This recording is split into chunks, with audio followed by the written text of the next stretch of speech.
नमस्कार, पूजा and रुधो vlog या चॅनलवर आपलं स्वागत.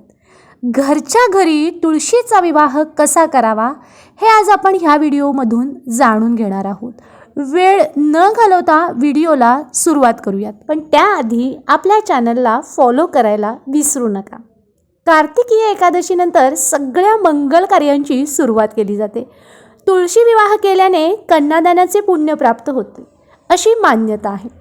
तुळशी विवाहासाठी आता काय काय साहित्य लागतं ते आपण बघूया. आवळा, चिंचा, फळे, मंडप तयार करण्यासाठी ऊस आणि हो, सगळ्यात महत्त्वाचं म्हणजे बाळकृष्ण, ज्याच्यासोबत आपल्याला तुळशीचं लग्न लावायचं असतं. आता इथं लक्षात घ्यायचं आहे की जशी तुमच्या घरची, गावची जशी पद्धत असेल तसं तुम्ही इथे करू शकता. म्हणजे थोडक्यात काय, काही भागामध्ये देवघरातील छोट्या बाळकृष्णाची मूर्तीच घेतात आणि त्याच्याशीच तुळशीचा विवाह केला जातो. तर काही भागामध्ये शाळीग्राम, जे विष्णूचंच रूप आहे, तो शाळीग्राम घेऊन त्याच्याशी तुळशीचं लग्न लावलं जातं. म्हणूनच मी म्हटलं की जशी तुमच्या गावची, घरची पद्धत असेल तसं तुम्ही करू शकता. आता साहित्यात आपल्याला पुढे लागेल तुळशीचं रोप, धूप, दीप, दिवा, हळदी कुंकू, अक्षदा, हार, झेंडूची फुले, लाल रंगाचं वस्त्र, ओटी भरण्यासाठी साडी, चोळी, मंगळसूत्र, जोडवी, खण, नारळ, पंचामृत, दूध, अंतरपाट. विवाहाच्या एक दिवस आधी तुळशी वृंदावन रंगवून सुशोभित करून घ्या. वृंदावनामध्ये ऊस, झेंडूची फुले घाला. मुळाशी चिंच, आवळेसुद्धा ठेवतात. हा विवाह सोहळा सायंकाळी करतात. दिवाळी झाल्यानंतर दरवर्षी तुळशीचं लग्न थाटामाटात लावलं जातं. घरच्या अंगणामध्ये असणाऱ्या तुळशी वृंदावनाला सजवण्यात येतं.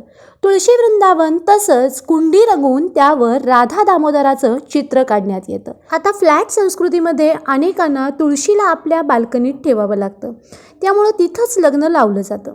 तुळशीच्या रोपट्याला लाल रंगाचं वस्त्र अर्पण करून तुळशी विवाहाला तुमचे अंगण किंवा गॅलरी जे काही असेल ते आकर्षक रांगोळ्यांनी सजवावं. अगदी काही ठिकाणी तुळशीला नऊवारी साडीसुद्धा नेसवली जाते. प्रत्येक जण आपल्या आवडीप्रमाणे आणि हौशेप्रमाणे तुळशीला सजवण्याचा प्रयत्न करतो. थोडक्यात काय, तुळशीचं लग्न आहे त्यामुळे तिला नवरीसारखं नटवलं जातं. तुळशीची गौरीप्रमाणेच पूजा केली जाते. तिला साडी, चोळी, नथ, दागिने घातले जातात. मंगळसूत्र, जोडवी हे सगळं अर्पण केलं जातं आणि खणा नारळाने तिची ओटीही भरली जाते. तुळशीच्या लग्नादिवशी शक्यतो नैवेद्यासाठी पुरणपोळी केली जाते. मुख्य दरवाजाला तोरण लावलं जातं. त्यासोबतच तुळशी वृंदावनाभोवती मंडप लावला जातो. कुठलंही मंगल कार्य असलं की सगळ्यात आधी आपण गणपतीची पूजा करतो. त्याप्रमाणे इथे सुद्धा गणेश पूजन करावं. गणपतीला हळद कुंकू, अक्षदा, लाल फूल अर्पण करावे. तसंच मंडपालाही हळद कुंकू अर्पण करावे. तुळशीला आणि बाळकृष्णाला किंवा शाळीग्रामाला हळद लावावी आणि गोरस मुहूर्तावर वराचंही पूजन करावं. मंत्र उच्चारासहित कन्येस दान करावं, अर्थात तुळशीचं दान करावं.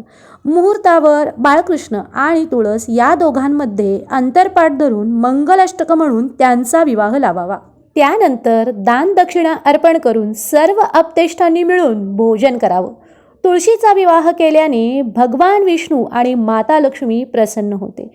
श्रद्धा, भक्तीने हे सर्व विधी पार पाडावेत, म्हणजे नक्कीच भगवान श्रीहरी विष्णू आणि माता लक्ष्मीची कृपा आपल्यावर होते असं म्हटलं जातं. तर मंडळी, तुम्हाला आजचा व्हिडिओ कसा वाटला? व्हिडिओ आवडल्यास व्हिडिओला लाईक करा, शेअर करा तुमच्या फ्रेंड्ससोबत, फॅमिलीसोबत.